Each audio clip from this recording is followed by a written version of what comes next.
अच्छे से हो जाए। आशीर्वाद हम करें, आशीर्वाद की जरूरत ही नहीं है।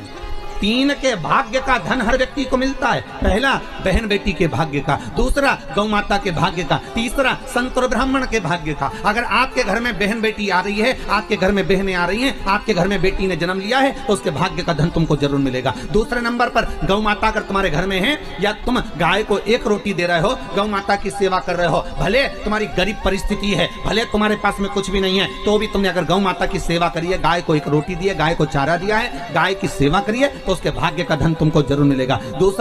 तीसरे नंबर पर है संत ब्राह्मण के भाग्य का। अगर कोई ब्राह्मण, कोई संत, कोई साधु, कोई सन्यासी, कोई तपस्वी, कोई साधक, कोई उपासक, कोई ब्राह्मण तुम्हारे घर में आया है, तुम उसकी सेवा कर रहे हो, तुम उसको 1 गिलास पानी भरकर पिला रहे हो, तुम उसको भोजन बनाकर खिला रहे हो, उसके भाग्य का धन घटेगा नहीं, उसके भाग्य का धन तुमको प्राप्त होगा। ये 3 के भाग्य का धन कभी नहीं कटता। पहला बहन बेटी के भाग्य का, दूसरा गौ माता के भाग्य का, तीसरा संत ब्राह्मण के भाग्य का। ये कभी नहीं घटता, ये बढ़ता है, ये घटने वालों में से नहीं है। अगर तुम्हारे घर में बहन बेटी आई है और तुमने उसको 1 साड़ी भी दी है, तो तुम्हारे घटने वाला नहीं है, वो बढ़कर ही तुम्हें मिलेगा। तुमने गाय को अगर 1 रोटी दी है, उसका भाग्य तुमको प्रबलता में ही प्रदान करेगा। किसी संत ब्राह्मण को अगर आपने 1 गिलास पानी पिलाया, 1 अन्न का दाना खिलाया, 1 भोजन कराया, तो उसका पुण्य आपको प्रबलता में प्राप्त होगा, वो घटेगा नहीं। ये घटने वालों में से नहीं है कि घट जाएगा, ये प्रबलता में प्राप्त हो जाएगा।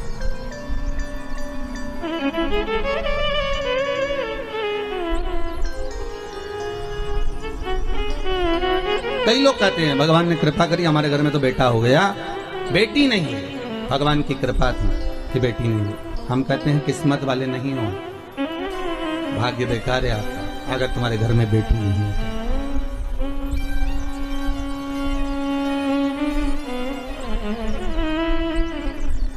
पूछा गया, किसी ने पूछा कि गुरुदेव, जिसके यहाँ पर बेटी नहीं होती, आप कहते हो उसका भाग्य अच्छा नहीं होता, ये बताओ भगवान फिर बेटी क्यों नहीं देता? फिर तो उसको बेटी देना चाहिए। हर एक व्यक्ति के घर में 1 बेटी तो देना ही चाहिए। अगर 2 लड़के दिए हैं, 3 लड़के दिए हैं, तो 1 कन्या तो देना चाहिए। हमने कहा गरुड़ पुराण में लिखा है कि बेटी भगवान जान करके नहीं देता, क्योंकि 94 तरह के नरक में से एक नरक ऐसा है जो कन्यादान करने वाले ही छूट पाते हैं। जिसने कन्यादान नहीं करा होता, उस व्यक्ति को उस नरक में पटका जाता है, और सबसे लंबा समय उसी नरक में पटका जाता है जो कन्यादान का होता है। तो भगवान भी सोच कर देता है कि इसको अगर नरक भेजना है, थोड़ा बहुत तो मतलब भले इसने पुण्य करा, भले सारे सत्कर्म करे, पर कन्यादान नहीं करा, तो भगवान कहता है इसके एक रास्ता नरक का खुला हुआ है, इसको नरक थोड़ा सा तो भोगना ही पड़ेगा, क्योंकि कन्यादान नहीं करे। इसमें आपने एक प्रश्न लिखा है, बड़ा सुंदर है महाराज, सबके जगत कल्याण के लिए। महाराज जी, शिवलिंग पर धतूरा रोज क्यों नहीं चढ़ाना चाहिए? अच्छा प्रश्न है। शंकर भगवान को धतूरा कब चढ़ाना चाहिए, उसका विशेष ध्यान रखें। जैसे शिवरात्रि है, प्रदोष है, या सोमवार है, या कोई विशेष आपका उत्सव है, तो आप शिव जी को धतूरा चढ़ा सकते हैं। या विशेष कोई बीमारी ऐसी लग गई है, या विशेष कोई तकलीफ ऐसी हो गई है जिसका निवारण नहीं हो रहा, तो आप धतूरा चढ़ा सकते हैं। धतूरा चढ़ाने का भी एक क्रम है। हल्दी में भिगोकर धतूरा चढ़ाया जाता है लक्ष्मी के लिए। चंदन में भिगोकर धतूरा चढ़ाया जाता है आयु की वृद्धि के लिए। अबीर, अबीर एक सफेद कलर का बॉर्डर होता है। अबीर, गुलाल जो होती है, गुलाल में अबीर डलता है, चमकदार, आपने देखा होगा अबीर। तो अबीर में धतूरा जो डुबो कर चढ़ाया जाता है, अबीर को लगाकर चढ़ाया जाता है, वो रोग मुक्ति का होता है। काय के लिए होता है? वो रोग मुक्ति, रोग की मुक्ति। धतूरे का भी एक स्मरण होता है महाराज। बहुत भारी रोग है, बीमारी लग गई है, डॉक्टर अपना काम कर रहे हैं, घर का व्यक्ति बहुत बीमार हालत में पड़ा हुआ है, तो बेलपत्री के वृक्ष के नीचे भी शिवलिंग का निर्माण कर कर एक धतूरा समर्पित करा जाता है, जिससे रोग से मुक्ति होती है। उसमें ना तो हल्दी लगाई जाती है, ना चंदन लगाया जाता है, ना अबीर लगाया जाता है, केवल धतूरा चढ़ाया जाता है। रोग। श्री शिवाय नमस्तु।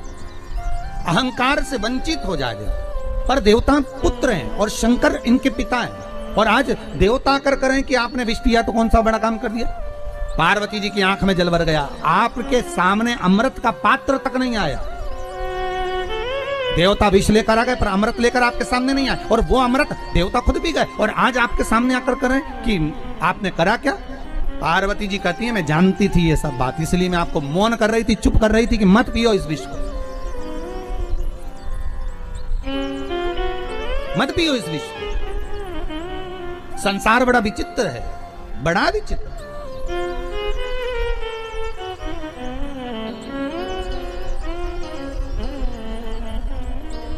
पार्वती जी शिव जी से कहीं तो शंकर भगवान पार्वती को बिठाए नंदी पर। काय पर बिठाए? नंदी पर। और नंदी पर बिठाकर उन्होंने कहा आज संसार के लोगों के बीच में चलते हैं, चल मैं बताता हूं दुनिया कैसी है। शंकर भगवान ने नंदी पर बिठाया और नंदी पर बैठकर शंकर और पार्वती दोनों जाने लगे। गांव के लोगों की आवाज निकली, पीछे से लोग कहने लगे देखो बेचारा बरसब नंदी, अरे बेचारे नंदी पर दो दो व्यक्ति बताओ बेट पर चढ़कर जा रहे हैं, इनमें इतनी अकल नहीं है। कम से कम एक पैदल चल लेता, एक का वजन तो बेचारा वृषभ झेल लेता, वो नंदी झेल लेता। शंकर जी बोले पार्वती नीचे उतर जाओ। दोनों नीचे उतर गए, नंदी को पकड़ कर जाने लगे। फिर आगे गए तो दूसरे गांव के लोग बोले कितने मूर्ख हैं, साथ में जब नंदी है तो बैठ के जाने में क्या दिक्कत है इनकी, पैदल चलने से क्या फायदा। नहीं होता तो बात दूसरा था, साधन नहीं है, पर साधन है तो बैठ कर जाओ, बैठ के चलिए। शिव जी बोले पार्वती अब एक काम करो, अब तुम अकेली बैठ जाओ, मैं तुम्हें लेकर चलता। दूसरे गांव में पहुंचे तो दूसरे गांव के लोग बोले बताओ कैसा लुगाई का गुलाम है, पत्नी को बिठा कर ले जा रहा, खुद पैदल चल रहा, गजब।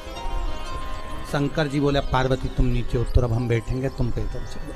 फिर आगे के गांव में गए तो लोग कहने लगे बताओ कैसा पति है, बेचारी दया तक नहीं आ रही, बेचारी स्त्री इतनी सुंदर, उसको बेल खिंचवा रहा, खुद बैठ कर जा रहा, ऐसा हो रहा, पर देखो वो बेचारी ऐसी हो रही, पैदल चले जा। शंकर जी वापस नीचे उतर गए। पार्वती से कहा कैलाश चलें कि और सुनना बाकी रह गया, कैलाश चलें कि और सुनना बाकी रह गया। पार्वती जी बोली कैलाश चलिए। शंकर भगवान पार्वती को कैलाश ले गए।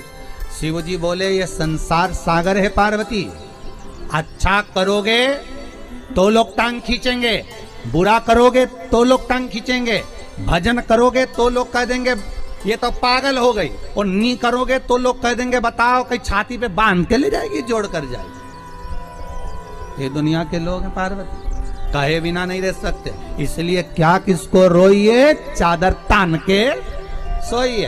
आग लगे बस्ती में अपन रहो मस्ती में, क्यों किसके लिए रोना, किसके लिए रोना। हे पार्वती संसार मैंने बनाया, शंकर कहते हैं बनाने वाला मैं हूं। डमरू बजता है बंद हो जाता है, ये संसार भी उसी तरह है। जब व्यक्ति मरता है 10 दिन तक रोते हैं, 12वें दिन आंसू पुछ जाते हैं, 1 महीना 2 महीना तक याद करते हैं व्यक्ति को नहीं, उस व्यक्ति ने जो काम किया था उसको। वो होते तो केले ले आते, वो होते तो सेवफल ले आते, वो होते तो तुरंत सारा काम कर देते, बच्चों का मुंह देखना पड़ता। हे पार्वती संसार सागर में केवल काम का ठोका है, काम के लिए दुनिया याद करती है, धन के लिए दुनिया याद करती है, बाकी का दुनिया का संबंध जैसे ही कोई मरता है मैं हृदय से उसको विच्छेद कर देता हूँ। शिव कहते हैं मैं 12 दिन नहीं लगने देता, 10 दिन में भुलवा देता हूँ। बस आंख के आंसू पुछ जाते हैं, फिर याद आते हैं कब, जब बेटे को काम बोला वो नहीं कर आया, तब याद आएगा कि